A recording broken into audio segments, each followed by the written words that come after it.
Get them pants off!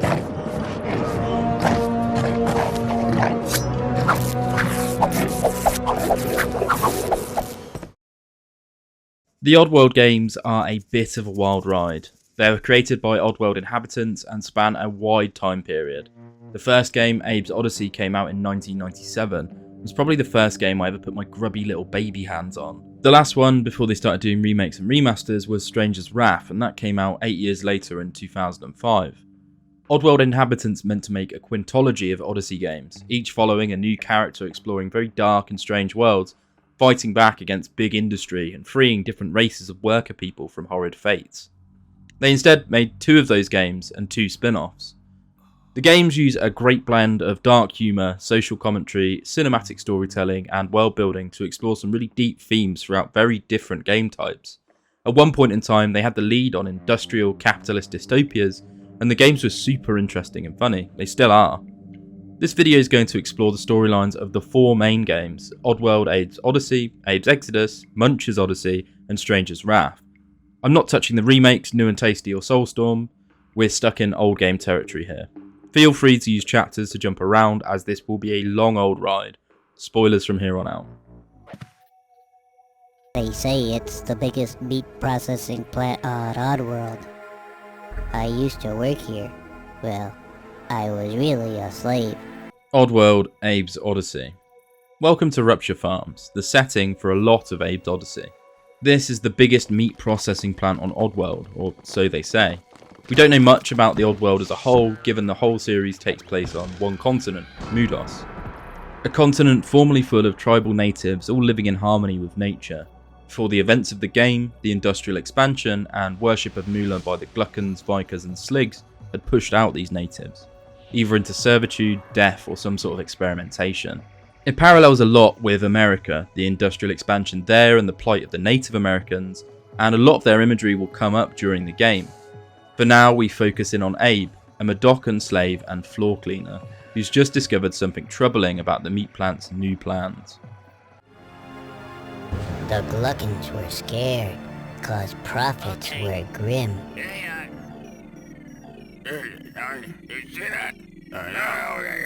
Hermites and scrabs had been turning up thin.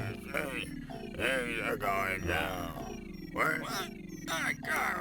What are you doing, huh? What? But Mullock was cool. Hey, bud.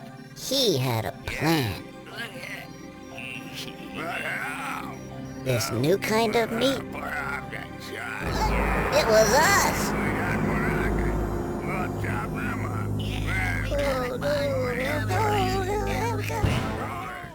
After all the Meeches were hunted to extinction, they moved on to Paramites and Scrabs. They made various products out of these. Now, when they started to run low, they were going to bring out a new product, New and Tasty. And this was going to be made from the Mudokon workforce. Abe overhears these plans, and it's up to us to make sure he escapes.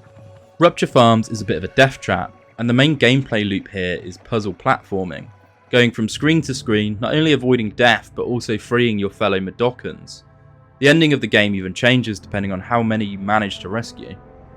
Using the game speak, as it's called, we can get other Mudokons to follow us to these bird portals in which they can leave the place. We're not alone in here, of course, as the Slig security force will gun us down if they see us. This game's really unforgiving with that too, and a lot of old games. It's so old, it's quite input sensitive, and if you mess up a puzzle, expect to have to die and try it again.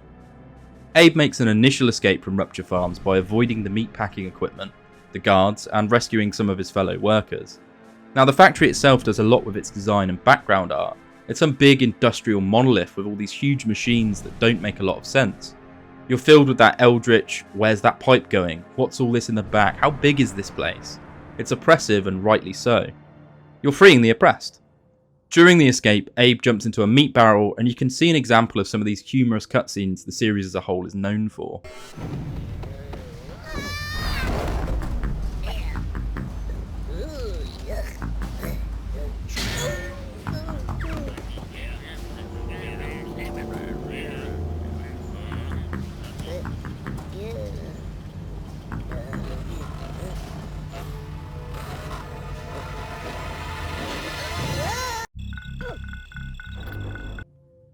En route out, Abe sees the stock pens filled with Scrabs, a four-legged armless centaur-like creature they make cakes out of. The world has a rich amount of ecology in it, with all these different creatures held within. The stock pens consist of having to avoid these creatures, something easier said than done. Now there's 99 Mudokons hidden throughout the game, some in plain sight and some in genuine secret areas hidden behind some of the geometry. It's very easy to get through the game missing a load of these, but for the sake of our story, imagine Abe turned over every single rock to find them. The Sligs sent to find him have their slogs with them, a mutant pug-looking dog creature. In the supplementary Dear Alf, where players could write to a Mudokon for answers about the world, he tells us Abe is roughly human size, so hopefully that gives you some idea of scale as to how big these little terrors are. With the two moons in the background, Abe manages to get out into the wilderness of Mudos. And the strangest thing I saw. A big moon was before me, and its face was my paw. Then I fell down a cliff.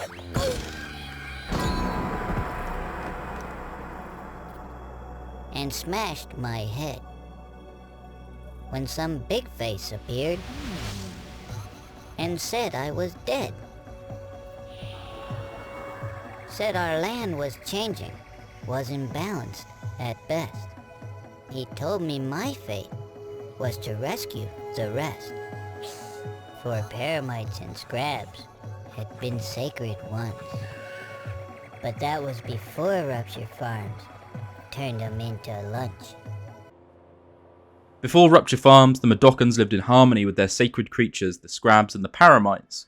Abe's going to have to go in some old temples, face the trials of his people, to unlock spiritual powers needed to save the rest of them.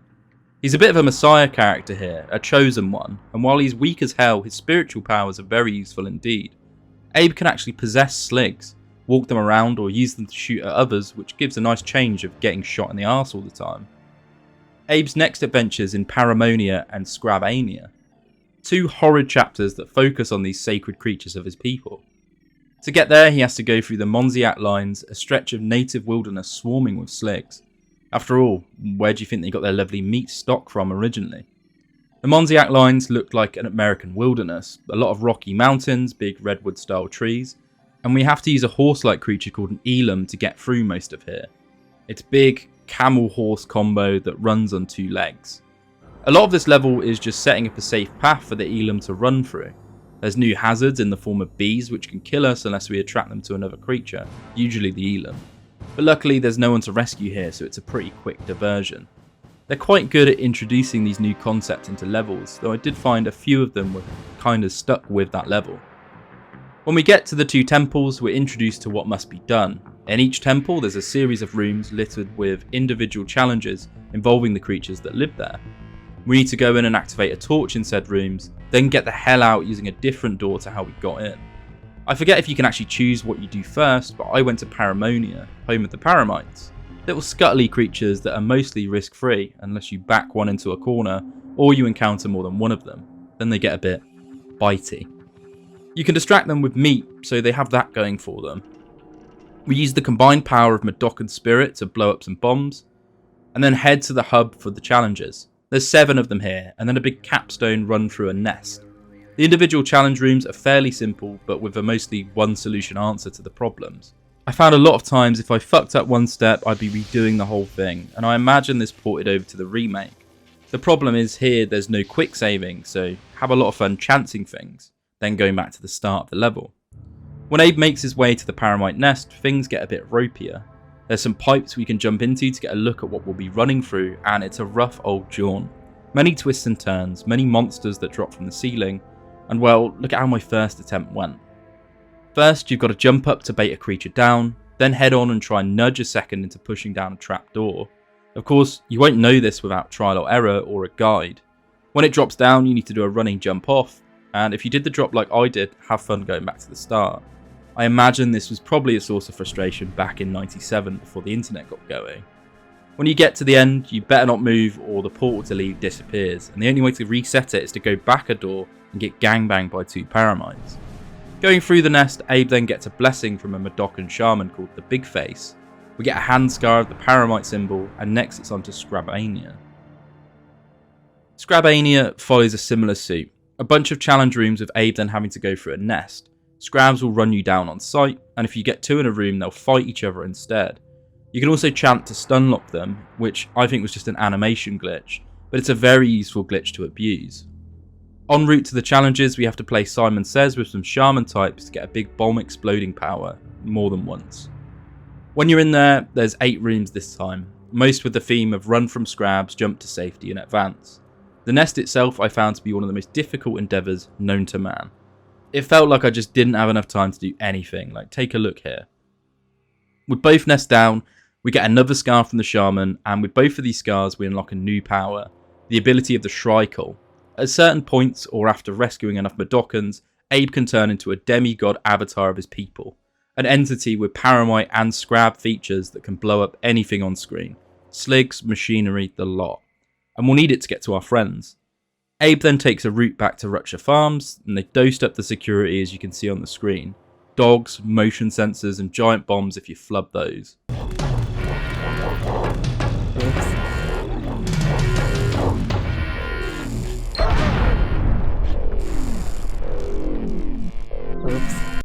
Abe heads back, cracking through 4 separate Zulags as they're called to free his friends, and then heading to the boardroom to confront Mullock, the Gluckon owner of Rutcher Farms. The Gluckon's a big industry, worshipping Moolah and not really caring who they hurt to get more of it. We have 2 minutes from entering the boardroom to go through a series of traps to get down and dispatch them with the power of the Shrikle. This place is very hard too. The time is really close quarters, and if you flub it, you'll get gassed along with the rest of the Mudokons in the place, I imagine. Get through, and regardless, you're captured by Mullock. If you didn't save enough Mudokons, they get angry at your conduct and don't save you, as you can see here. But it's Abe. He was killing it. Did you see him? Yeah, he didn't do much. But Abe, he's one of us. He wasn't any good. He wasn't really that good. He shot us. But what do you think? He was a schmuck. Well, how about you? I don't get it. Now, boss. No, guys, no. No. Let him.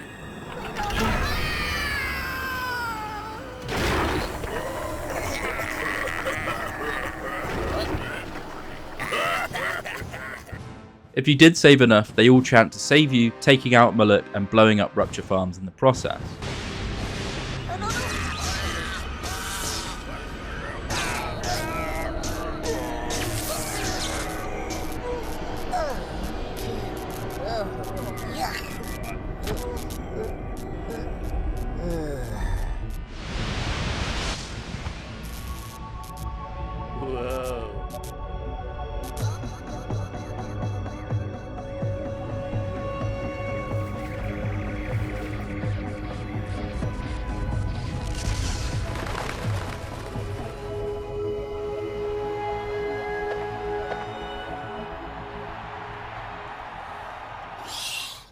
The Mudokons live in harmony, free with their Scrabs and their Paramites, but our work isn't done.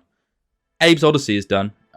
We've dealt with freeing the slaves, putting a stop to Mullock's environmental exploitation and his greed, but he's only one big businessman. Join us as we move on to the bonus game, Abe's Exoddus, which does a lot of the same but improved. You'll have to wait till game 3 and 4 for a switch up on the format. Psst, feel free to use the chapters if you want that now. Abe's Oddysee set up the franchise for years to come, and it sold over 3.5 million copies, making it the 23rd best-selling PS1 game of all time. It's clear that Oddworld Inhabitants had a lot to say about the follies of industry and commentary on the exploitation of the native people, and they did it in such a weird, vibrant, and albeit pixely world. I'm always refreshed to play a game I know the developers wanted to make, and not one that's got its roots in other nefarious goals. While it was rock hard, I do have fond memories of it, and now we're on to the next one.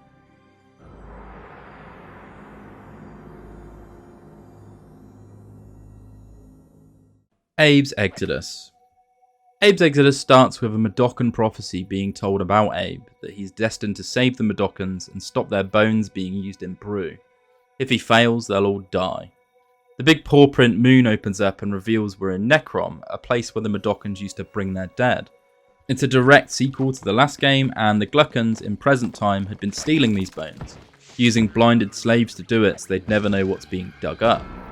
The spirits of the Mudokons buried in Necrom have come to Abe, calling him the saviour and telling him to come and save their bones. He ventures out with 5 other dudes across the desert wilderness until they find the burial grounds. There's a huge industrial mining operation set up within. This place is probably just as big as Rupture Farms. Abe falls into the mines and we've got to get him and the rest of his kin out of there. Now a few things have changed this time around and they're all positive from my point of view. Number 1, the game tutorial this time is a lot more comprehensive. They cover all the movement stuff, your ability to possess creatures and other changes they've made. There's a quick save system too, which makes the constant deaths less unforgiving. This on its own adds 5 stars to the game for me. There's a variety of different types of Mudokons, blind ones, angry ones, silly ones, drunk ones, and you have to deal with each in a different way and it adds a bit of variety to the rescuing.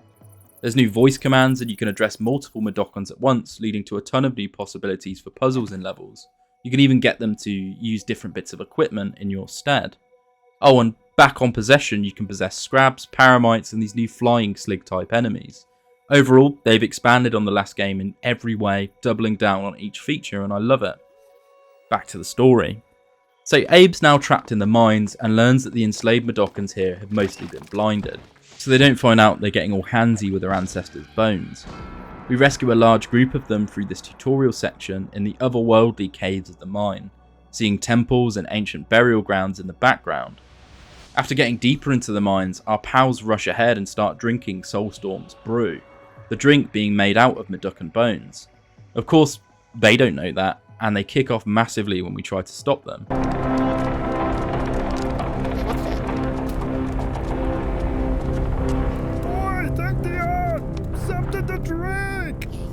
Don't drink that, Why not? cause if brew's made by gluckins, it's probably bad for you. What a wuss. I hear you. Look, Abe, we came all this way just to help you. Well, but It's not unreasonable that we are just a little bit thirsty. Now, is it? yeah, but In case you didn't notice, we just walked across a desert. So back off, Stitch Lips. no.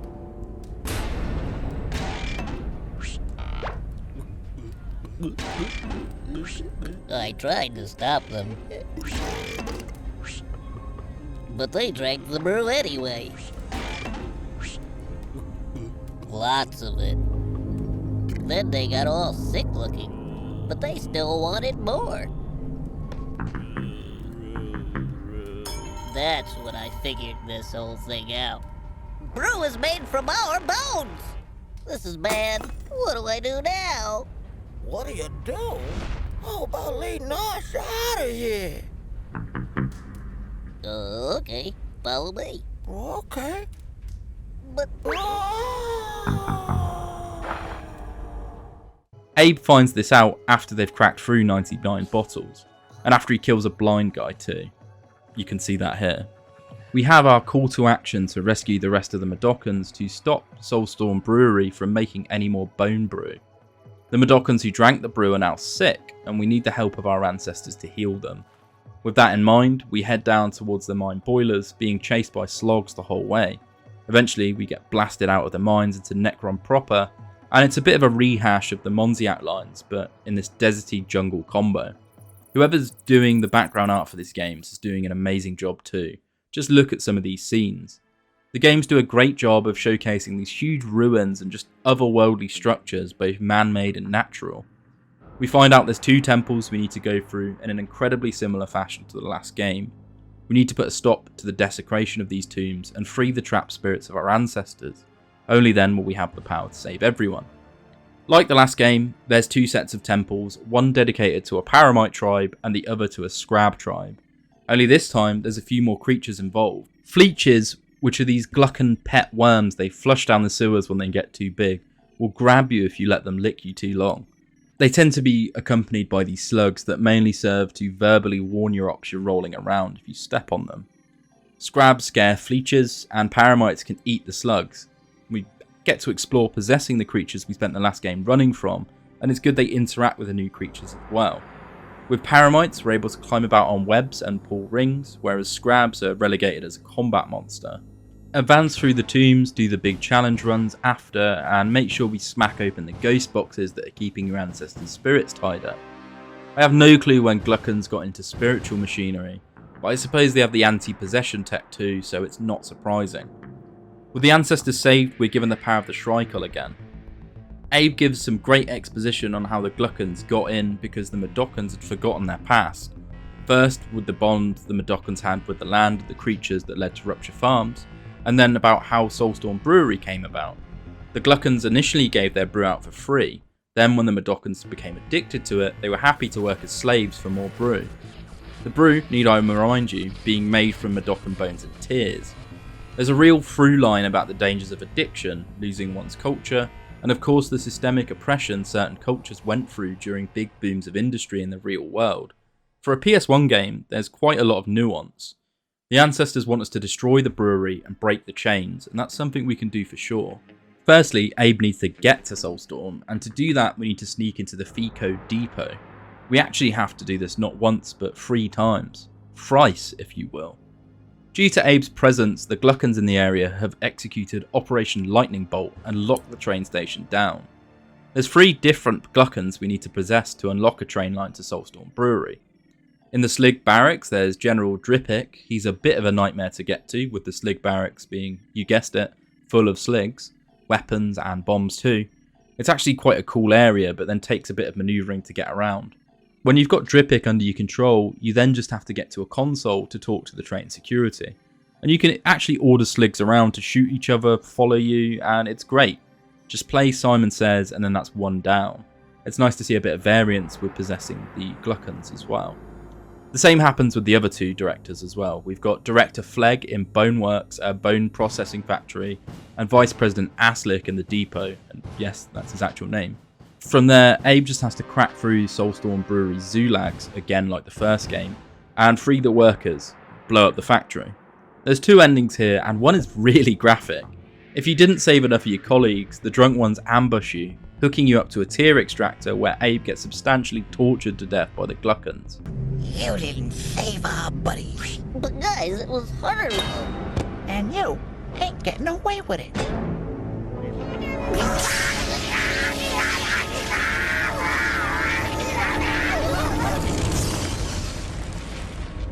What? Oops, sorry, boss.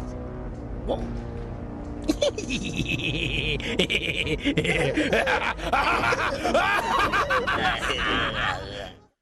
The good ending, being a bit nicer, teleports you back to your Mudokon pals after uniting even more of them. Alf's rehab and tea is being built, cleaning up their act and taking it 1 step at a time, you know. They know there's more people who need saving, but where are they? Overall, I see why they call it a bonus game. It's a similar length, but the story follows a lot of parallel beats.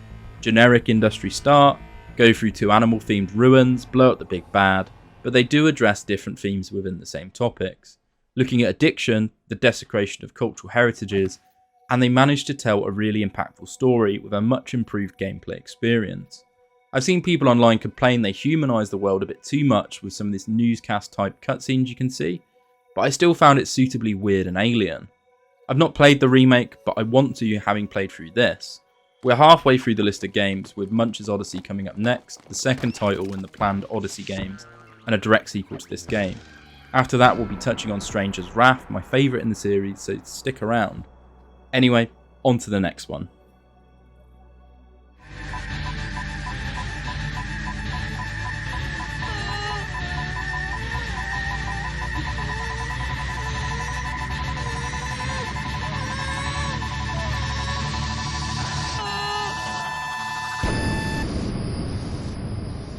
Well, then what happened?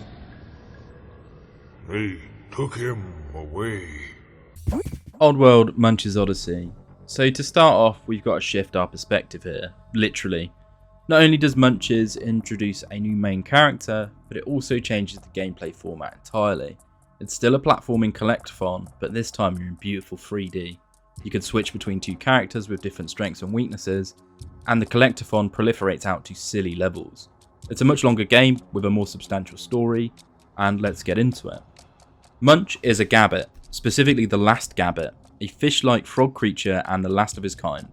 There used to be hundreds of them until the webs came, as he tells us.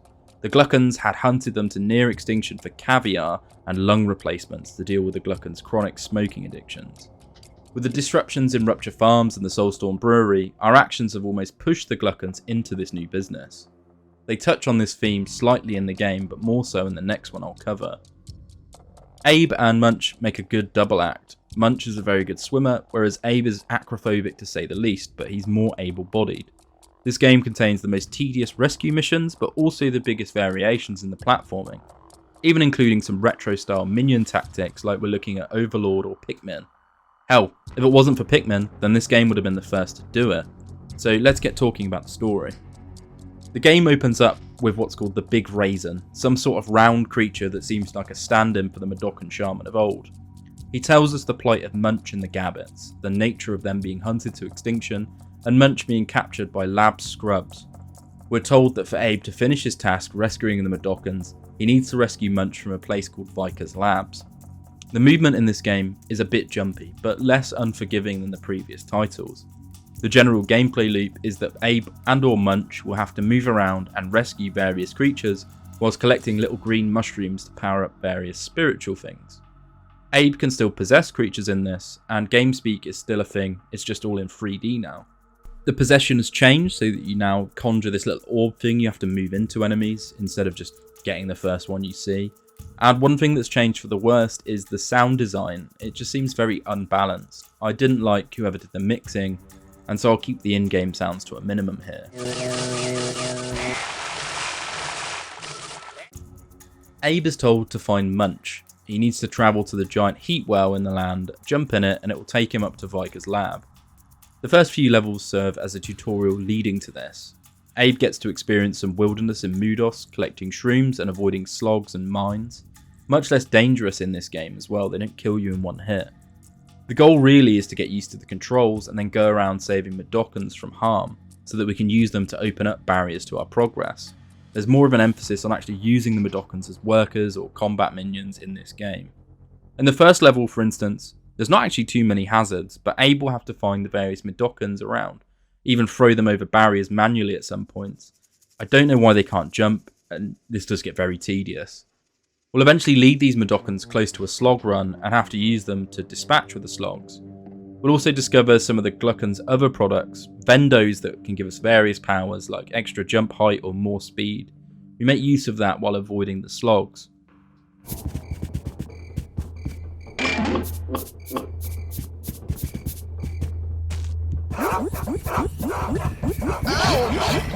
In Munch's first level, we learn about another race, the researching Vikers. They've been testing all their products on animals and have been having a bit of trouble hunting down critters to do this. We've almost got a new focus here, being on Munch as a Gabbet and the fuzzles that get tested on. Little puffle-like things from Club Penguin that are just balls of teeth and fur. They've installed some radio apparatus in Munch after capturing him to try and use him as a slave who can hunt down the traps that have sprung and, bring those creatures back to the Vikers. Though the fuzzles let him know he can actually use this enhancement to instead mess with the Vikers' machinery, freeing them. Abe has to free Mudokons, Munch has to free fuzzles. And this first stretch really is Munch's little escape as he blows open his restraints in the fuzzles' cages. Hop around on your weak little fish leg, blast them free, and use them to overpower the Viker working there. Munch himself is a bit too weak for combat unassisted. He can use a zap product from one of the vendos to shoot lightning at the Vikers, and that does improve his chances. And so you start forming a little furry horde as you escape, just ambushing and munching enemies. Again, reminding me of something like Overlord. Munch works his way down into the hydroponics vats of Viker's lab, and we then get used to swimming around as Munch, and there's some quite fun movement options with him, as he's very floaty on the water, and he swans about. A lot of the levels do boil down to rescue things, keep them alive, and use them to dispatch enemies, but they still manage to keep this sense of strangeness with the environments and the business of the creatures we experience. It's not as odd and wonder-filled as the first couple of games, and I think there's almost a graphical limitation here. It's quite easy to draw a giant 2D backdrop of some weird, odd world, but translating that into 3D requires a lot more design and resources, and so I think they're slightly limited there. We sneak out and get this news report saying they're looking for their missing Gabbet. Between levels there's a lot more cutscenes or these little news prompts, and they change depending on how many creatures you save in each level. It's quite cool. Munch uses his weird technopathy to control a giant clunky tranquilizer machine, and the game's really good at showcasing the weird industrial punk solutions they've come up with for different industries. With the lab techs unconscious, he can slip out, and at the same time Abe's arrived and has used the vent to jump up. We get this cool sweeping shot showing us that the lab is a big flying saucer. It's technologically advanced, expensive and huge. Munch slides out of the poop chute, and by sheer luck the two encounter each other and fall into the forest below.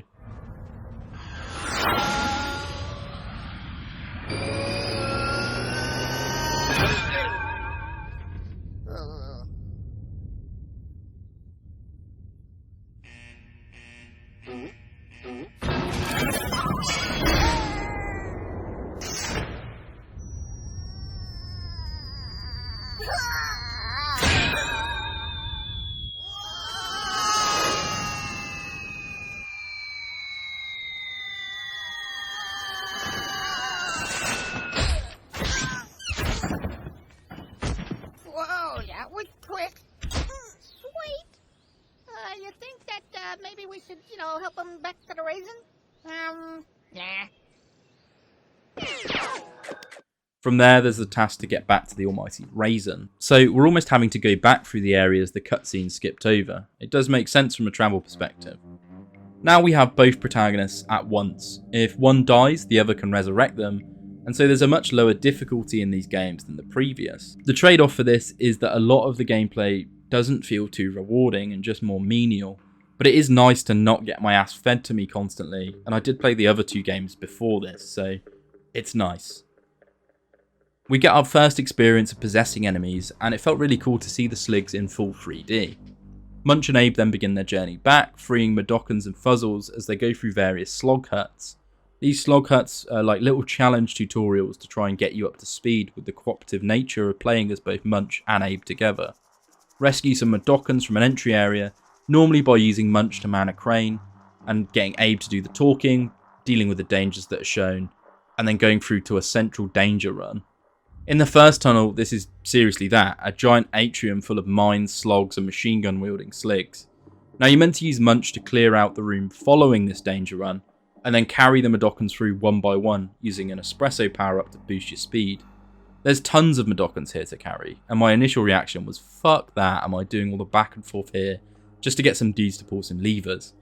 I looked into the dark arts, any way I could to kill these Sligs, any glitches I could have used, a silly amount of time that would probably been quicker just to carry the Mudokons through. I learned from speedrun.com that someone beat this level in like 2 minutes. You can abuse quick saves to phase through the exit door, and so I did that. I'm not proud of it, but I was 3 games deep and Christmas was close. Not a chance was I letting it take the wind out of my sails. I actually enjoy little glitches like this in old games. It's like a secret feature, so it's not a downside at all. Luckily for me, the next level was around a Mudokon fortress and having to free a load of Mudokons, convert them into these tribal tomahawkers with weapons, and use them to push the Sligs out of the area. There was an abundance of anti-possession tech, and so I actually had a need to build up a big horde. And there's a lovely plot point to motivate me too. I'm trying to fortify this Mudokon fortress, push the enemy out. This was the last Mudokon fortress in the area, and it's under siege. They've got these cool ancient floating monoliths that can blast Sligs, and when I sent my army of tomahawkers flying at them, I felt like I'd cleared a Tetris screen. All the blocks just fell into place, and I was a little slave general pushing back against the man trying to stomp on us.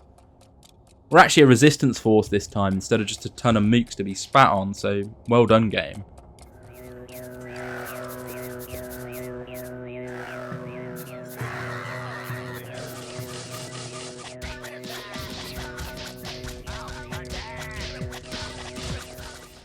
Abe and Munch then head over to the Raisin, and there's not too much I haven't covered. There's one level where you have to run through a basin filled with paramites and collect all these mushrooms like some weird race mission, and it was reminiscent of the paramite nest in Oddysee. We get to the Raisin and he gives us some sage advice. Now we found Munch, we're going to have to find out what's important for Abe and Munch. There's a can of Gabiar containing 150 Gabbit eggs that we can secure from Viker's labs. That's Munch's big goal. It's the last can in existence and the only way to repopulate, with Munch being a sole survivor. Munch seems shocked that the Gluckons eat Gabbit eggs, and Abe cracks this joke. You know what's in a Mudokon pop? Abe wants to go there to save a ton of Mudokon eggs from being born into slavery. They're packaged up as labour eggs and it's quite funny, but fairly simple. For both of them, the route in is to essentially help a Glukkon called Lulu get rich and they can ride on his ship into Viker's labs. Lulu's especially lazy and it seems like he's not actually in on the plan, we're just going to be using him as a tool. See, Lulu's founded a charity called the Lulu Fund with little deposit boxes in all the businesses around here. If we can possess the Glukkon owners of these businesses, we can use them to dump their life savings into Lulu. The Glukkon society is actually filled with caste depending on how wealthy one is. They worship money more than anything, hence their massive businesses and no care attitude about the environment. If we can get Lulu rich enough to be what's called a Glockstar, that's our way in. With that, we have a new goal and we head off. Now, the second half of this game consists of just this. Heading through different businesses in the Mudos area, getting rid of Slig guards, rescuing Mudokon workers or fuzzles, and draining the bank balance of the Glukkons in charge, like there's some filthy pay pig on an OnlyFans. This game has a very heavy through line of resistance against capitalistic greed, and we're actually putting it into practice in this game. Fighting back against a ton of businesses and wrecking the economy of the Glukkons while we do it. This game is at its core about being a freedom fighter rather than just escaping. We're fighting back, and it's cool how they achieve this in the story and really develop on the previous themes in the last games. Anyway, the first target is a Glukkon who wants to turn a meat herding village into the new Rupture Farms meat ranch. He's hiding in a cave below the Mudokon village himself. We need to get a load of workers so that we can open up his little bunker, but they become so depressed they can't even herd their sheep. We need to use Munch in a little wheelchair to herd these sheep in a slightly annoying walk behind the sheep minigame. When the sheep are herded, we then want to convert these weak little noodle boys into tomahawkers so we can storm the bunker and bash the slogs guarding it. Storm the bunker, possess the Glukkon, and make him drop all of his V-Bucks on the Lulu Fund. He's now broke and his life is effectively over, but we don't care, he's a Glukkon. Sucks for the slave driver, but we're ready to go and mess with his friends. In the newspaper, they comment on the Pud donating his life savings, and it's fairly entertaining. Next up is a windmill a Glukkon has turned into a microbrewery. Now, I like how they made the first and second businesses a Rupture Farms thing and a Soulstorm Brewery thing, almost calling back to the old games. This one's slightly trickier to get into. Using the brew, just like in Exoddus, he's turned a load of native Mudokons into slaves again. This area also features the Scrabs of old. They're a little less dangerous, but we'll have to herd them all into little pens and we can close the door on them to clear a path for our Mudokon brothers and sisters to get out. We also need to make use of possession to clear out a load of sligs. Do that and then we climb up this very rustic windmill interior, using some Mudokons to clear a path to the Glukkon himself. Drain his wallet and then herd over your Mudokon friends to the exit. I actually had quite a lot of fun with this level, and I feel the game is at its best in the second act when you're not being given the dead easy tutorial stuff. The newspaper reveals we've shut off Soulstorm's efforts to start up again and it's off to the next Glukkon. We need to find a way inside Magog Motors to siphon in the CEO's moolah into the Lulu Fund. This involves a lot of co-op from Munch and Abe. Firstly, we need to use Munch to clear a path across the fuel fields for Abe by swimming about and using some hit and run zap attacks on the sligs guarding the area. Then Abe has to do some quite manual rescuing of some Mudokons who are perched atop a giant minefield. We save those and clear a path to the rest by possessing sligs and doing things personally. Now, I quite like this level, and most of the levels have a nice bit of variety into them.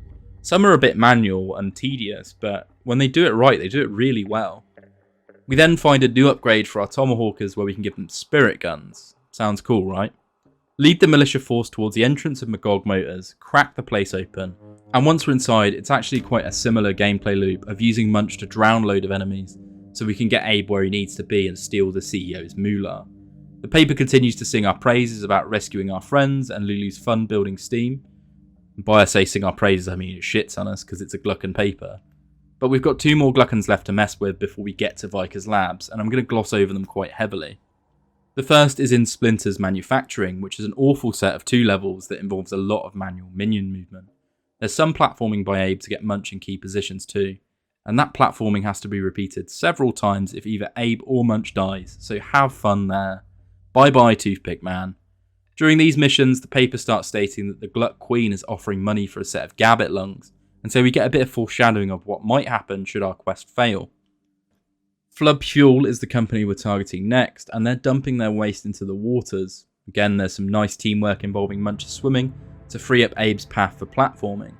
When we've dealt with the many Gluckan flunkies on this level, and the CEO, we can finally get to the lab.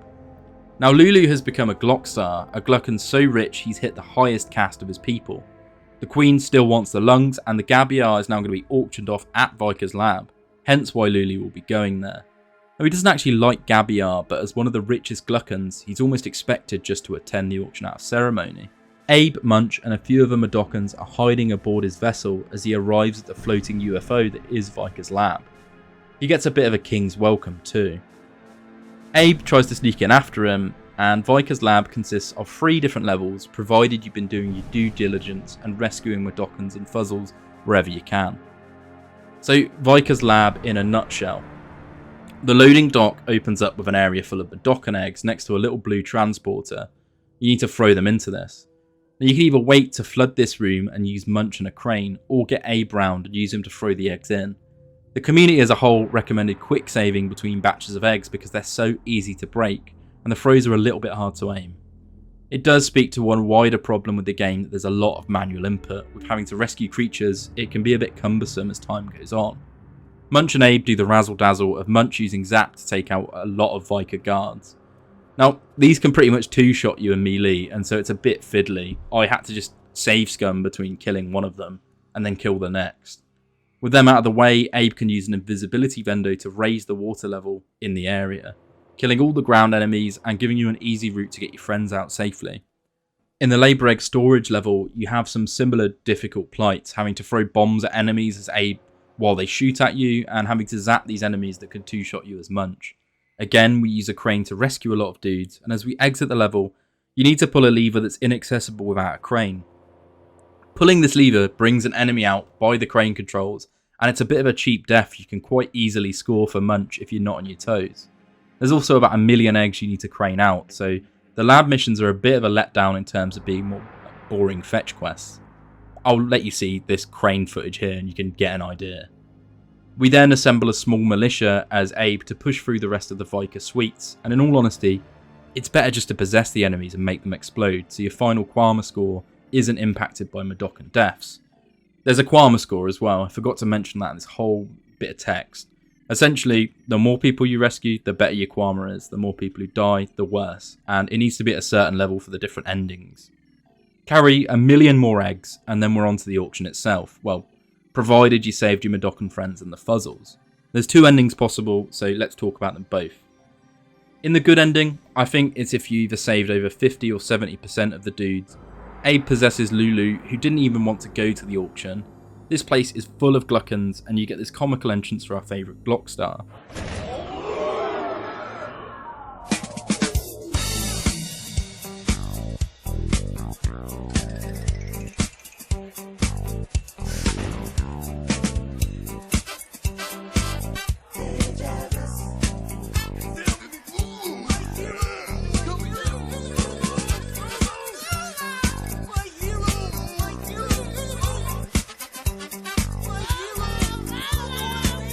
The Glockstars in the room begin bidding, and it gets to 1 million moolah in price. Then the possession starts to wear off, but Abe pushes it through, dumping all of Lulu's life savings and the money he stole from the other Gluckans into the Gaviar, to a total price of 3 million moolah, a ridiculous amount.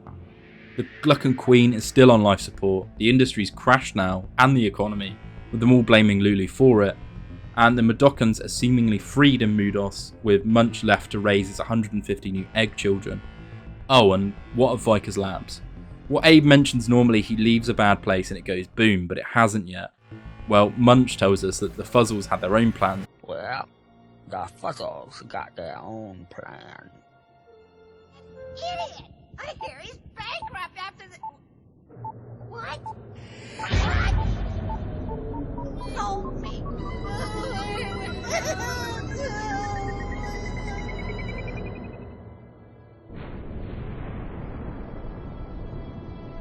As we see, the place is wired to the brim with TNT, and it crashes and burns, revealing a second moon with a Gabbit paw on it, pushing that spiritual theme we've seen throughout these games. What happens if you fail though? Well, first, the fuzzles kick off that you didn't save them just as you're about to leave with them a duck and eggs, and this will be a few levels previous to the good ending. The Vikers have done some rough experimenting on them, and they look monstrous. They set off an alarm and attack the duo, and then we cut to a different scene with Abe's severed head put on a trophy plaque and Munch being captured and tied up. His lungs are to be sold to the Gluck Queen, and we get this actually pretty grim scene where they cut them out, and you can see the life support go to a flat line for Munch, all these whales in the background. Say what you want, but these games are great at making a bad ending, and when the doctor was going in to do the surgery, he looks horrendous. With that, Munch's Oddysee is over, and we've not had any more mainline games for a hot minute. It was the first jump to 3D for the series, and features some interesting gameplay revolving around the teamwork of a psychic ex-slave and his weird deformed fish friend. They really pushed through the themes of putting up a fight against capitalistic greed, and we actually got to see the protagonist reverse some of the ecological destruction the Gluckans have been engaging in.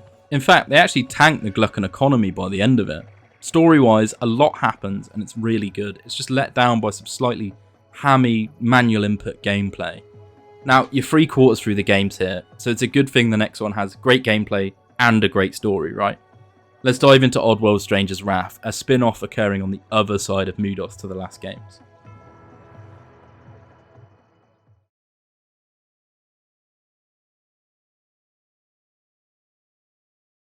Oddworld Stranger's Wrath is the fourth and final Oddworld game we're covering, and this is shaping up to be one of the longest videos on the channel.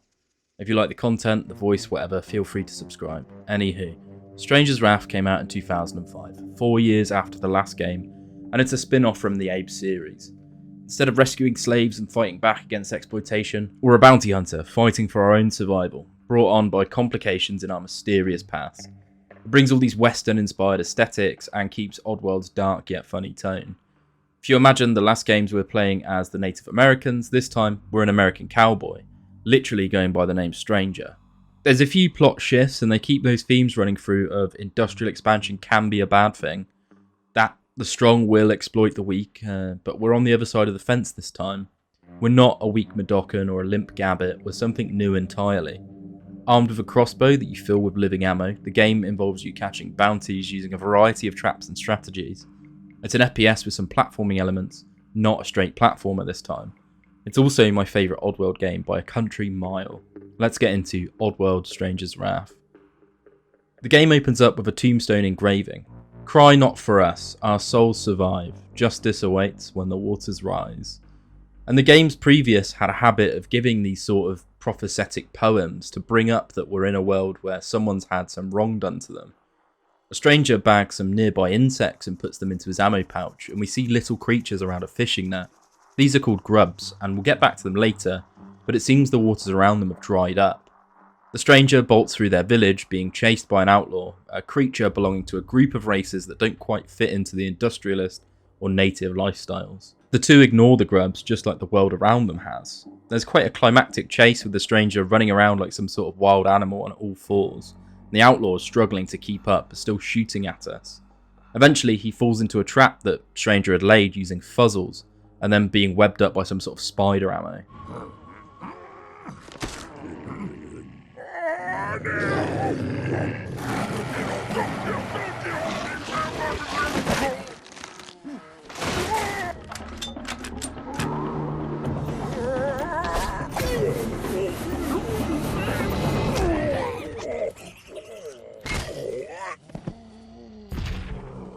You jerk!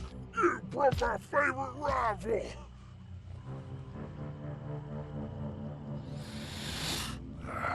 Never liked guns.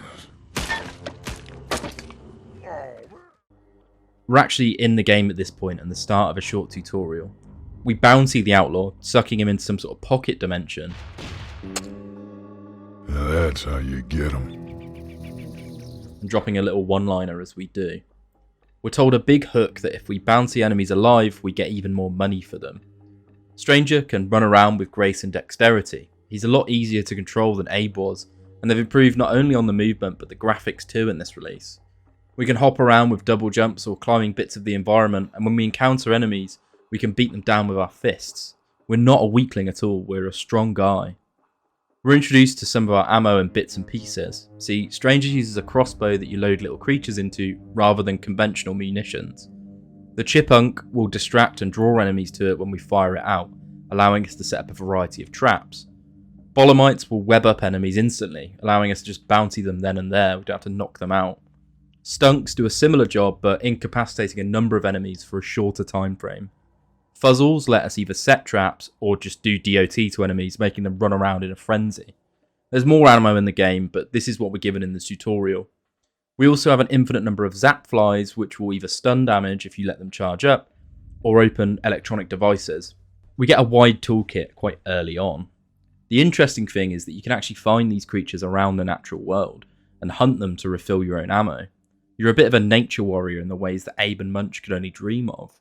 We blast through the remnants of the Outlaws gang as we head back to town, and we're introduced to a new race of Oddworld Inhabitants, cowardly chicken people that are the main consumers of the products the Gluckons produced.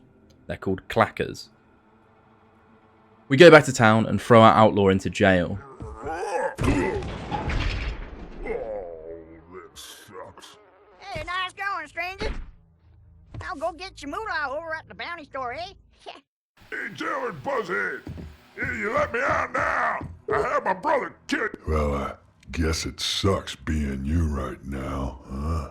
When my brother gets here, you're a dead man. You hear me? A dead man. Whatever the hell you is. Now we have to head to the bounty store to get our cash. The outlaw this whole time is complaining that either we let him out or his brother will bust him out. Foreshadowing something later on, but you can actually go into the jail and talk to the outlaws you've bountied, at least the big boss ones. The clacker settlements work as hubs in this game, as we go on various bounty missions, giving the levels a sense of permanence rather than just a string of unconnected areas. The outlaw we grabbed was Blister's booty, and he nets us a whole 200 moolah. We take out a contract on Filthy Hands Floyd for a similar price, and head over to the doctor in town. Apparently the stranger has business with him. And when we get to his office, it turns out he'll be out of town until we deal with the bounties on the board. Floyd is a wagon robber, and so we have to head out of town to the train routes to find him.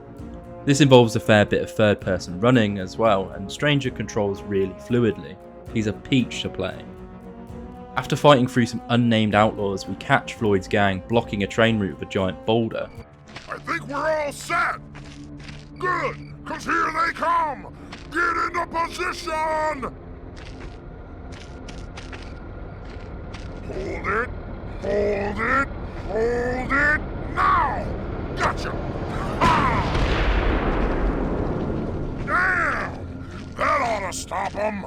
Okay, guard the area! Make sure no one gets... We bounty through them and head over to the wagons that just got blocked. It feels fun to play the John Wayne cowboy type instead of having to be stealthy or you die. Stealth does benefit you in this game, after all you want to take as many bounties alive as possible for the most moolah in return. But you can either go in hot or skulk around like a green beret, clearing out all the wagon robbers before Floyd himself makes an appearance. What was I looking for again? Oops! Ha ha ha! Filthy Hands Floyd, I'm taking you in. Alive or a corpse? It's your choice. Looks like we got company, boys. Let's give them a warm welcome. The fight with Floyd himself can be as easy as you make it. It's not hard to take any bounties in dead, it's really easy. To get the bosses alive, you have to whittle down their stamina using your zap flies. Other ammo doesn't touch their stamina really, and it's ineffective until you get something called a Fud Slug later. When Floyd is eventually bountied, we drop another one-liner, and then head back to town to cash him in. The clackers on the road are safe once more, despite one of them soiling their pants. Now normally there's fights before and after you head to each bounty, but I'm going to gloss over these unless they're really relevant. Floyd ropes in another 200, plus the 570 for the other members of the gang we took in alive. You'll never see the non-bosses in jail, so I imagine they just hang out in these little pocket dimensions we'll suck them in. Luton Duke is our next bounty. He's been holed up in the water facility near town, taxing the locals into the ground for access to one of life's necessities. The water plant's actually one huge fortress with a few different methods of attack. My own personal favourite was to pick off the enemies outside, then hit and run the ones patrolling inside, just smashing the gate down as I went. We also get access to Fud Slugs here, big heavy flying shelled creatures we can use to knock outlaws out and deal heavy damage failing that. It also knocks them flying backwards. The outlaws are equipped with various different munitions, from snipers to artillery cannons, and so different ones do require different tactics. You enjoying smacking my boys around, stranger? Well, it's not quite the party you and Blister's booty gonna have. Smacking it up in that cozy jail. Blister's booty? Oh no, I ain't going back in the cell with him. Oh no, I got dignity. I ain't going back, never going back. I got dignity. You do not. When you clear out Duke's boys, Stranger threatens him with some dropped soap action in prison. Turns out Duke doesn't want to be in a cell with Booty Boy. Take out his artilleryman, and then it's just him and Stranger. Duke has a big machine gun, and with environmental hazards around you, you want to watch where you stand. Stranger can regen his health if he's injured by shaking the bullets out in this nice animation where you actually see them fly out of his body. Capture Duke alive, head back, making sure to climb up his water tower and stealing all of his stashed loot. We're about to get to plot significance soon, but think of these first bounties as little tutorials for the main loop of the game. You get your hand holding early and your fingers broken by it later. After Duke, we unlock another ammo type, Boom Bats, exploding bat creatures that get introduced with the most memorable line of my childhood. Boom bats, yeah, I could use some of them. Blow them outlaws into little bitsies. I don't know why it was. We get back and cash in Duke and his gang for $8.90, and then the doctor's back in town. Someone the stranger has some business with that we the player hasn't been made aware of just yet. Let's go pay him a visit. The doc, as it turns out, is a Vicar, probably a good fit as we've seen in the last game, and well, the stranger has a little problem.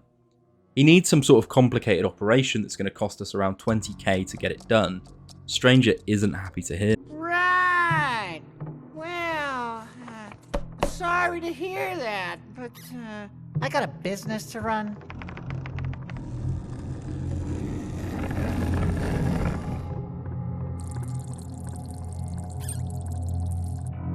This. He needs it to survive, allegedly.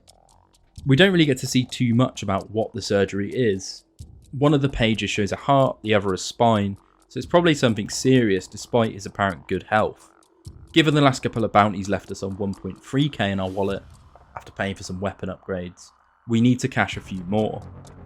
Heading to the bounty store, we can see one for Boyle's booty. Now it turns out Blisters wasn't lying, and his brother actually was en route to break him out. Taking this bounty turns the Clacker settlement into a battleground where we have to take out Boyles and his men, and there's not too many places to hide, just little alleys to duck and cover in.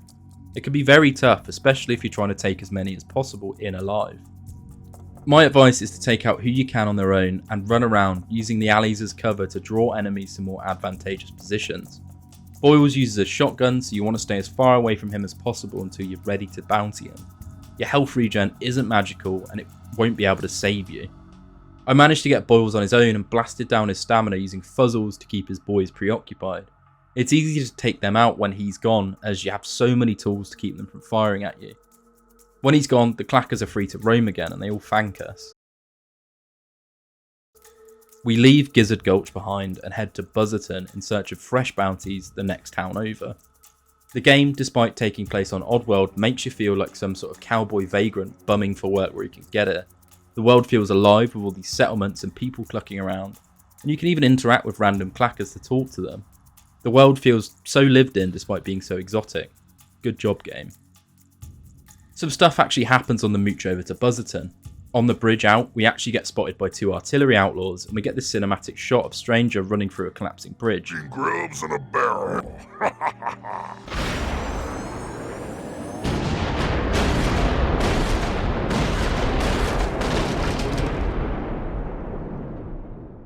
Looks like you got him good.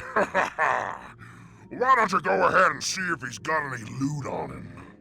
Eventually being caught unconscious and waking to bolt out the outlaws running in fear of him. We also pass by Farmer Beak's opal farm, and Stranger has a bit of an identity crisis. You clackers know of Well, it's about time. You must be the security guard here to pick up the farmer's money? Luckily, there's no Kwama system in this game, unlike with Munch and Abe, and so nothing's stopping us from going in and clearing the Clacker out. We'll need all the pennies we can for our mystery surgery. When we get to Buzzerton proper, we can see it's a much more industrialised place than Gizzard Gulch. These huge buildings and machines looming over the background. There's 4 bounties here, and we can take the first 2 in whichever order we want. I opted to go for Joe Mama first. I like the name. She's hiding out in a shipwreck past the sewers, and her gang consists of a whole brood of her sons. Talk to the sewer worker in this huge Oddysee-style industrial sewer. He'll stop the water flow for us so we can advance. Our main hazard here is a load of slag the town have put in place to discourage any outlaws from attacking the sewers. Unlike Abe, we have a gun here, so dogs aren't much of a hassle. For some weird reason, they die on attacking us too. I feel like this is a glitch that got kept in, but I'm not sure. The animation looks a bit goofy anyway. The sewer itself is a windy little gauntlet of slides and ropes and is quite memorable. Afterwards is a short trek to Joe Mama, where we get the Sting Bees as a new ammo type. They're like homing machine gun ammo. Mama's house is above a big shipwreck where her crew are mining it for loot. The ship being stuck here and the cutscene at the beginning of the game imply there was a body of water that got drained. Now it's best to scuttle about and take her boys out before attempting to even go near her. More do spawn in, but never an infinite number. There's more variety in outlaws here, including a huge metal armoured one that can hurt in melee, and a few more sniper type enemies. There's enough shrubbery that you can bait them and sneak around the shipwreck itself to give you plenty of options while advancing, and this game's very good at that. Mama's talking to her boys the whole time and will comment on every little thing you do, Get your asses up there and take care of them! including where you are if you've evaded her boys. She also uses a big crane to attack you indirectly, so it's quite a cool set piece. Take her boys out and ride on up to her. You've got to distract her with something like your fuzzles to cross a wire over, or she'll just press a button to electrify it and you'll drop down. You can take her out with ease when you're over, she's just an old woman, and you know, Joe Mama likes a beating. With Joe Mama in the bag, there's one more one-liner. That's a bagging 'em good. And then a very short run back to town to cash her in. She nets $1,500, and so that puts us at $4,400 after it's all said and done. And then it's off to rescue the town's electrician. This one's for a clacker called Eugenius, who got kidnapped by the Dandy Digger gang. We need to get him back rather than fight a boss to help fix the town. The route over to the temple he's being stored in reminds me of the backdrops from the old Oddworld games. The actual loop here is clearing through a load of construction sites, probably because they're a digger gang that has him. You can blow some of these sites up if you want to get fancy. In fact, there's plenty of explosives here if you don't mind getting a fraction of the normal payout. One bit that I remember through playthroughs is actually fighting up a giant scaffold to get close to the temple. One thing that kind of sucks is there's so many cool ways to take your ops out, but in doing so you tend to get a lower payout because you're taking them in dead. There's no way around this, and I get it's a choice between delayed gratification or not, but I wish there were more non-lethal environments around. Getting to the temple's fairly straightforward, and so is clearing out the goons provided you bounty them quick. There's some fairly high ordnance here, but Stranger's built like a Terminator, so it doesn't pose much of a threat. The temple itself's fairly nondescript, but when you free Eugenius, you do get a better look. Seeing a load of grub statues and a statue of their guardian.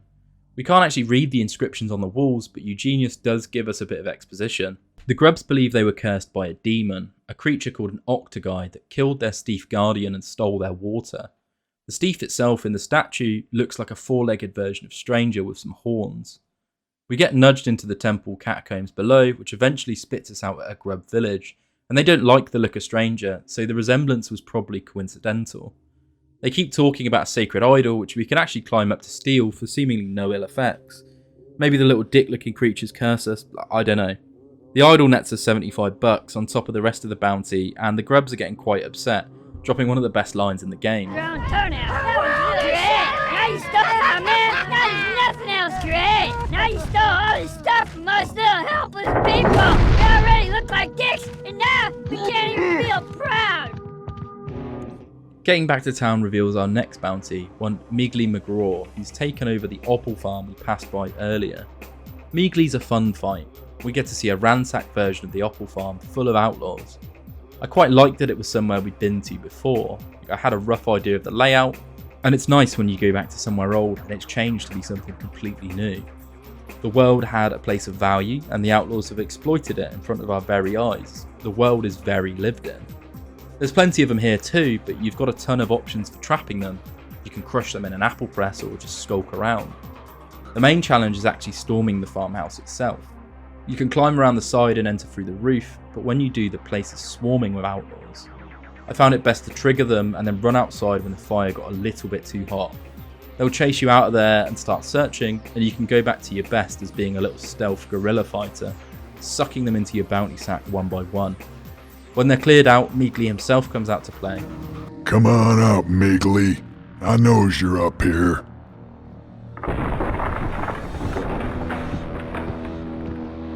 You ready for us, stranger? Dead or alive, your ass is coming with me. Why? He's on top of another outlaw called Tiny, who's the opposite of that description. Don't even try to knock him out at this stage. You'll need to deal enough damage to smack him off his mount. And Bombats, Fudslugs are both your friends here. When he's in his second phase, you do the regular mulch him down with Zapfly stunning damage, and then you can bag him for yet another one-liner. That's how you slam the boys. Get back to town and cash him in for a fat chunk of moolah, and we're after Pack Rat Palooka now, who's stolen Eugenius's laptop which contained the town's power grid on it. First, go into the sewers and speak to an informant to get a password to Palooka's lair. The gag being it's something horrendous enough to be censored. I'm after Palooka. I needs to get in the junkyard. Palooka, huh? Well, to get that two-timing punk, you're gonna need a password. The password is...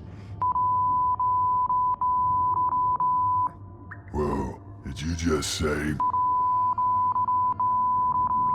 Yep. Going to the junkyard, we give the password out and can get in. I got a password to see Pack Rat. It's pack your I love making people say that. Alright, I'm opening the door. Try not to track dirt everywhere. The enemies step up here, having the firepower of a small country, and sending in kamikaze outlaws to try and blow you up.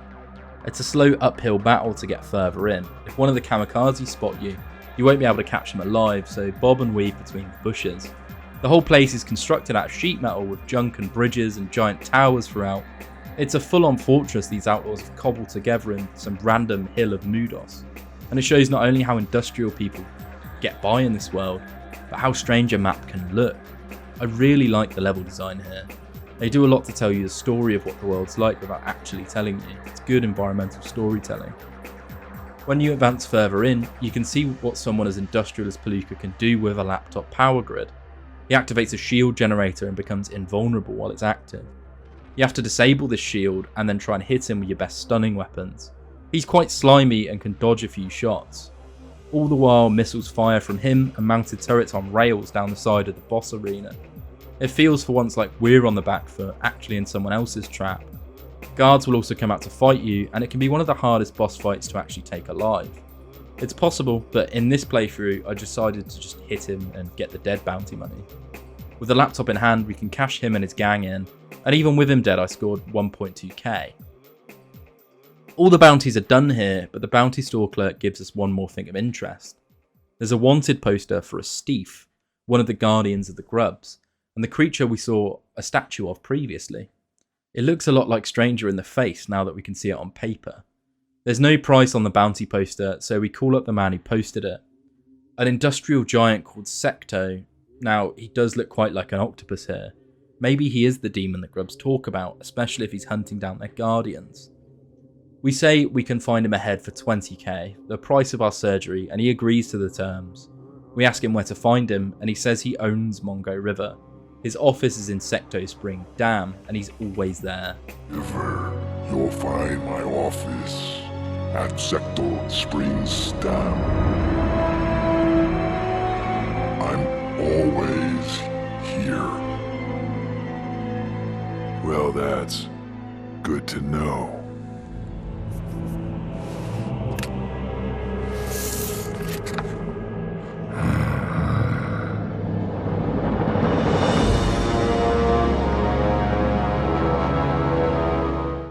When it pans out, he has a few Steve heads indeed. The heads look a bit large to be Stranger, so again, maybe the lookalike is coincidental, but it's a bit too close for us to say he can be one. He does only have 2 legs though. Secto then calls an outlaw and alerts them that Stranger has said he can bag a Steve head. If the outlaw can bag the head, well, he can get the 20k, and so he moves to Buzzerton to try and beat us to our Steve. There's no more bounties around Buzzerton, and no Steve either, so we head towards Mongo Valley and the next town. The journey to Mongo Valley takes us away from the dust and desert we're used to, and through some lush and verdant greenery. We're heading to where the water still exists, and judging by the shipwreck and the grub village and the last areas, without the water, those areas of Mudos just dried up, became deserty. The land is really green here, giving me some King Kong vibes as we go through bits of jungle, forest and cave. When we step out to the outskirts of New York City, we can see the output of the bandit who was made aware Stranger was heading to town. The forest is posted up with snipers that can free shot you. There's no way to take them non-lethally to my knowledge, so just shoot them off their ledges and head forward, heading into New York City. It's more of a village really, but full of the chicken form of skyscrapers. There's some big water towers, power lines, and gone is the dust we're used to. We're sat on around 8k moolah here, so there's some bounties to go through, and they're all quite cinematic. We actually are on our last stretch of bounties, and I noticed while recording that New York City is even more advanced than my naked eye drew out. There's pavement, the bounty store is huge, and the place looks actually quite nice to live at. Firstly, in terms of bounties, we've got Explosives McGee, a gimp mask wearing outlaw who lives up to his namesake. He lives up in the mountains, and so we need to use an elevator in town to start the climb up to him. Most of this bounty consists of an on-rails minecart ride, where we need to blast enemies off their perches or blow them up if they come in pursuit of us. Just like the region being more advanced, so are the outlaws with bigger lairs, more infrastructure, and better equipment. Explosives is running a Gluckon level operation here. The minecart sections are actually a nice change of pace too, and this game's pretty good at stopping itself going stale. At one point, an outlaw backed out a flamethrower on me too, and I was like, what the fuck? The actual fight with explosives starts off with a bit of taunting.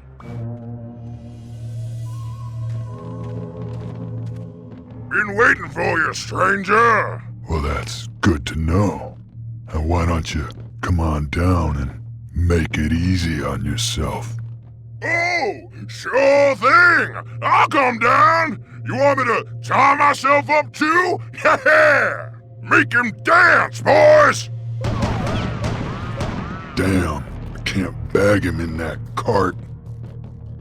If I activate them track switches when they bleepin', it should bring him closer to me when he goes through them. He's in a minecart and surrounded by snipers, and we need to take them out. Then use different track switches to get him down to ground level. It seems easy, right? Well, when he falls down, his minecart goes full Transformers. As long as you stick to the middle region, you can dodge most of its attacks. I found using fuzzles to make him enter a little animation, juggling him with those meant I could stun him with ease and then bag and tag him. We actually start to unlock advanced ammo here, either from the general store itself or a secret black market you can find by talking to an inconspicuous clacker. Our Bolomites are now called Bola Blasts and bag multiple enemies at once.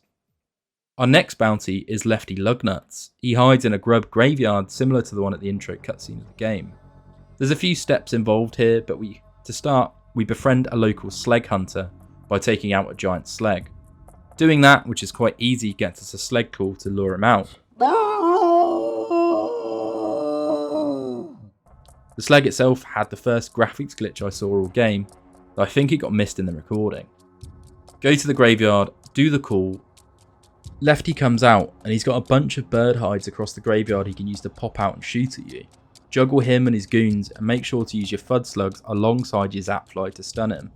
Eventually, he comes down to play and becomes really easy to deal with. There's now 2 bounties left. I started with Elbows Freely, and his whole gang is obsessed with 2 things, biotech and explosives. He's the closest we get to a cyberpunk style boss in this game. You have to swim across a river where his boys are dumping dynamite. You can of course blow up their caches to take his boys out. Most of them have these weird retro robot arms, pushing that body improvement angle. He actually doesn't have much of a pre-section. There's a few boys which you can blow up while you're there, and then it just gets to his fight. His fight is also laughably easy. See, he's mostly metal besides missing a backplate. You need to jump up to platforms above him and hit him in the back while he tries to lower them. There's just enough platforms to knock him out without dropping. It just takes a little bit of platforming. Afterwards, we go through a giant sewer tunnel to get back to town, and it felt like a while since I'd seen any eldritchly large machinery. The fun part of Oddworld is you don't know why those pipes exist or where they're going, and the game lets you imagine it. One bounty left now, and it's someone called Fatty McBoom, and no, I didn't make that name up. I have to talk to Sky Cart Joe. He runs a sky cart that can take you up to McBoom's lake. He's been extorting townfolk and bribing officials, and you need to find one of these officials to get access to his lair. He's pretty conspicuous, and well, Stranger has a polite and mild-mannered conversation with him. With the sky cart unlocked, we can head on up and look at how pretty the game can be. Fatty's lair has the normal ensemble of goons you're probably used to by now, a couple of minecart sections too. Blast through them using your usual tactics and then head towards the main man himself. He's a bit of a weird fight. He has an army's worth of reinforcements and sits in an elevated position to shoot at you. If you get close, he uses his secret wrestling move, a mega super body slam, and jumps towards you using his rocket launcher. The idea here is to actually just sit back and take out his reinforcements first. Don't worry, there's not an infinite number, it just seems to feel like it. After there, you just give him the Fud Slug Zapfly combo, get your next one-liner, and head out back to town. When we hand this bounty in, the store owner tells us Doc called and that he wants to see us, and we just need to take a barge up the river. Take the barge and prepare yourself for what you're going to see. Thanks for the ride. Yeah, no problem, partner. Give a big howdy to that outlaw, I mean, the dog from me, would you?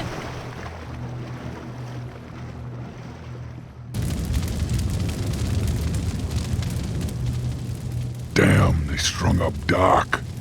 How am I gonna get the surgery now? That smells like a setup. Yeah, where it is, stranger? You found yourself a steep. And you know Secto pays top moolah for their heads. So where is it, stranger? I ain't telling you squat. Then it's your way. Beat it out of them, boys. We want that 20 grand. Turns out the outlaws had bribed the clackers and the Doc is strung up. They're using him as bait to try and get our info on the Steve Secto's interested in. We're stuck in a rather tight arena and just have to survive here. Guards shoot from windows, jump down at you, and there's not a whole lot of places to run and hide. Take out as many as you can and don't worry about bountying them. After all, we don't need to save up money for Doc anymore. Eventually, they cease fire, and when the outlaw makes some bogus offer of splitting the loot with us, for a Steve bounty, his boys knock us out. We wake up, strung up, stripped of our hat, poncho and crossbow. They're trying to interrogate Stranger about the Steve business, and as we struggle, the surgery documents fall out of our long johns. The outlaw takes a read and flits through some pages, and it's clear the surgery is to make a Steve look normal. He drops the best line in the game as they take our shoes off, Get them pants off! revealing Stranger had 4 legs all along. He's a Steve this whole time, cutting his horns off like that dude with his wings in the X-Men movies. When they go to skin us alive, some unknowing helping hand shoot darts down at the outlaws and free us, giving us a chance to fight our way out of a burning room. Once again in the Oddworld games, we're a mystical creature being hunted by industrialists. It's a melee only fight here, and you've got to smack the bandits into some helpful fires and exploding barrels around the room. From there, we run under the building and begin an escape from whatever settlement we're at, running through the streets and being shot at by outlaws and clackers alike. The clackers are cowards and don't really care for doing right or wrong. They want the bounty money too, and they've got nice sniper perches. The game takes a huge shift here from being a bounty hunter to being an endangered Steve, and they somehow manage, for this section at least, to make you feel weak. His cover's blown and he won't be able to bounty again. The job now is to find Secto before he finds us. Sleeping in a nearby clearing, we wake up and get moving, finding ourselves in a nearby grub settlement, and they're all cheering that a Steve's here. Remember, their mythical protector was a Steve. It turns out they're the ones who shot us free, and they want our help fighting Secto, his forces, resecuring their homes, and freeing the water around the region. So it looks like our goals align somewhat. There's a big shift from bounty hunting to defending Stranger's people against industrialists, which puts us back on the main themes of Oddworld's series as a whole.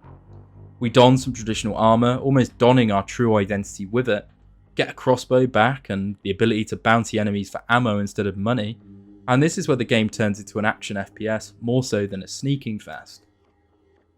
The next few missions involve us fucking with Secto's forces, firstly attacking an incredibly industrial looking facility surrounded by shipping containers, concrete buildings and giant turrets.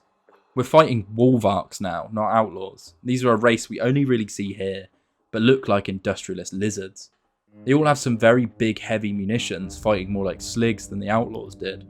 They even have proper Secto Spring uniforms, and it's hard to put into words, but the aesthetic and the tone of the game shift massively.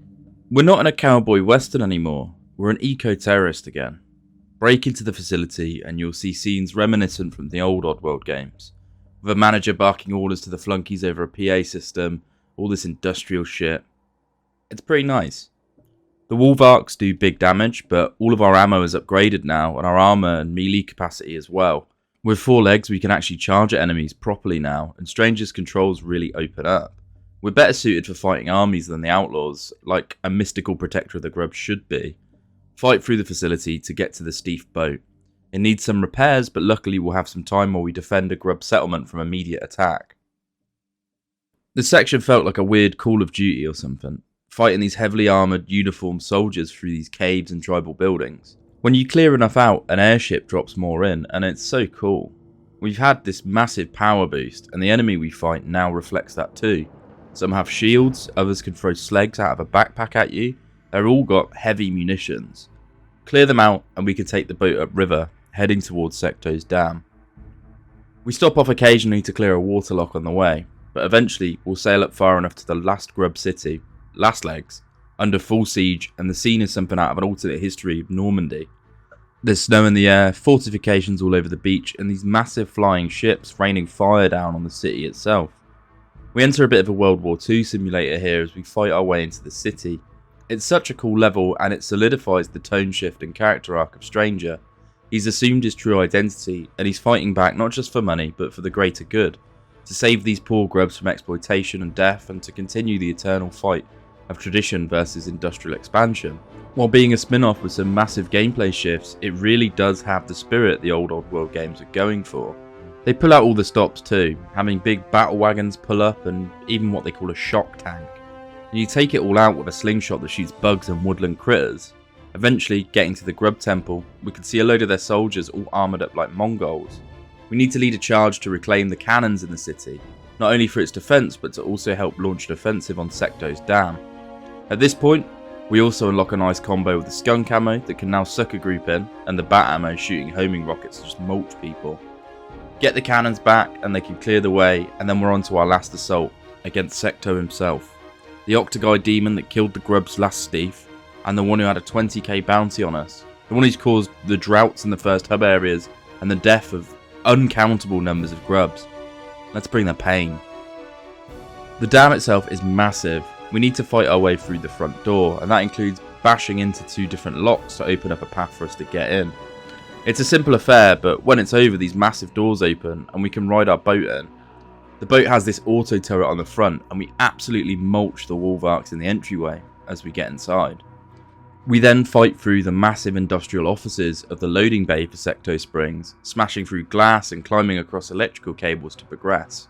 We've pretty much got infinite ammo with our ammo breeding bag, so it's not a matter of how, it's a matter of when, as we blast deeper and deeper into the facility. Smashing open an elevator up towards Secto's office reveals one of his pets, a Octoguy.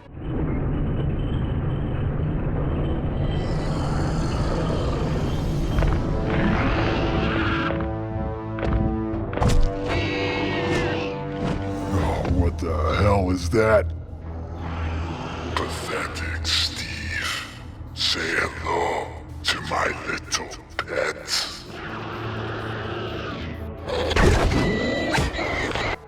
A wholly unnatural creature created through the genetical and alchemical fusing of the Octoguy and Glukkon races.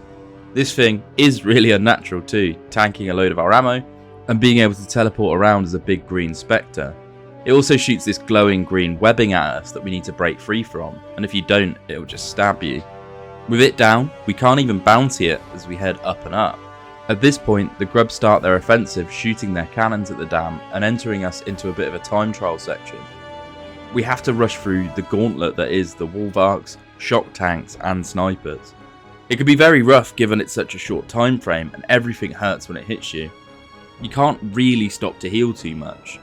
The result of running through gets us into Secto's office, and it's opulent to say the least, giving Gluckons a run for their money. I'll let their first meeting play out.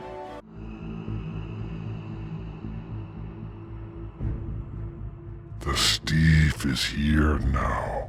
I feel it. But without him, the natives will fall.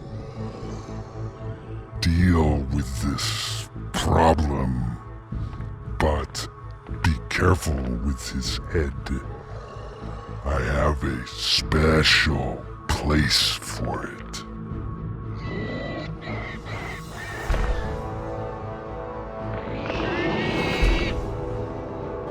Secto sends 2 more Gloctagai after us, wanting to add our head to his collection. The 2 fight at once, and it's a little bit cheesy with them shooting webs at you every 5 seconds. If they get too close, they do the spin attack which will just stunlock you to death. I really wasn't a fan of this fight at all. Just keep your distance at all times. There's enough exploding ammo around the room that if you keep to the edges you'll be fine. Killing them triggers Secto to come out himself. Come on out, Secto. Your chumps are through, and you got nowhere to run.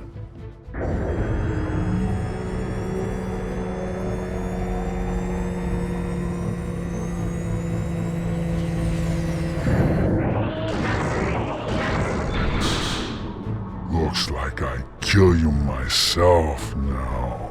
Bring it on. Huh?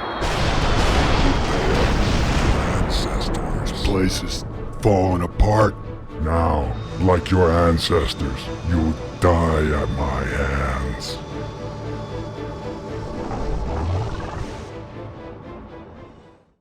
You shoot a few glowing electrical points and then that's it. It's a really short phase of the fight. The ceiling comes crashing down and we're into the final cutscene of the game. Stranger lifting Secto over his head and roaring like his predator. The grubs are free from further persecution and we actually see Stranger smile for once. The dam comes down with us on top of it, but we manage to get down as a proverb flashes up on the screen. Fierce is the spirit of her waters. She creates us, binds us, flows in us. The fool who dare enslave her, beware she'll wash his life away. And well, it happened to Secto, didn't it? The grubs are fishing as we see the remnants of Clacker settlements after the Mongo River resumed its old course, and Stranger approaches Secto's old body, turning it over. Turns out, Secto was possessing the old Steve, as he coughs to life asking us if the water's free.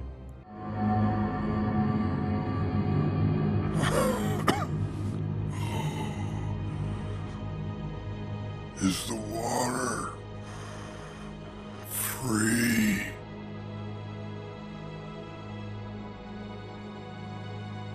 Yeah, all free. It's free. Free.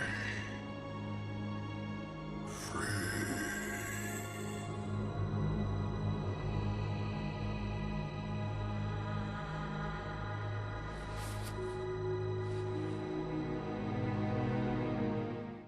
We let him know and he dies at peace. We see Secto, actually just a little octopus-like creature, swimming away from us. The game then ends on a final passage by Chief Luther Standing Bear of the Sioux Nation. There is a road in the hearts of all of us, hidden and seldom travelled, which leads to an unknown secret place. And I thought this was a fitting end to the game and well, really to the Oddworld series so far. These games are a journey into that secret place and we get to experience on our own. There's many themes to discuss and parallels to real life history within these games, so let's look at those now that we've covered, all the games. Short summary, a lot happens in these games. The overall narratives cover the conflict between the industrialists and the natives. While those labels remain the same, the members those labels refer to changes from game to game. In Oddysee and Exoddus, it's the Gluckons versus the Medokans. Munches, it's similar, but it's the Gabbets and Fuzzles, they're being involved too. In Stranger's Wrath, we're looking at the Grubs versus Secto. It's probably the first game where the main conflict's outside of our player character until, much later in. The games draw huge parallels to the conflict between the American settlers and the Native Americans. Abe and the Mudokons are heavily inspired by Native Americans with their ties to the spiritual, to nature, and all the moon imagery. In Stranger's Wrath, this parallel is drawn forward further when you make the game essentially a western. The Grubs are the Native Americans, the Clackers the homesteaders, Outlaws are outlaws, and Secto the force of capitalism and industry personified. These games tell a very interesting and nuanced story throughout various wild and quite alien settings. They balance this with comedy, but know exactly when to get serious. And boy, they do, as you've seen. These games are special to me. They might not be perfect, but I've not seen anyone do what they've attempted to just yet with their worlds. At their heart, they're a warning of what can happen if industry gets out of control, and the knock-on effects to the people who have to pay the price. You can also ignore a lot of the symbology playing the game. It's only really when you read into it. But in the message that the game gives, we're the Clackers, well, most of us anyway. That bar of chocolate you buy, for instance, is hundreds of steps away from the Mudokon farmer that's being underpaid to pick your cocoa beans. Each creature we let go extinct is just like Munch and the Gabbets. But just like Stranger, we have the choice to live our own identities. Maybe we could all learn a lesson from these games. I don't know. But we could sure as hell enjoy them. Give them a try. Over and out, Smooth Brains. Lister's booty. Oh no, I ain't going back in the cell with him. Oh no, I got dignity. I ain't going back, never going back. I got dignity. You do not want to know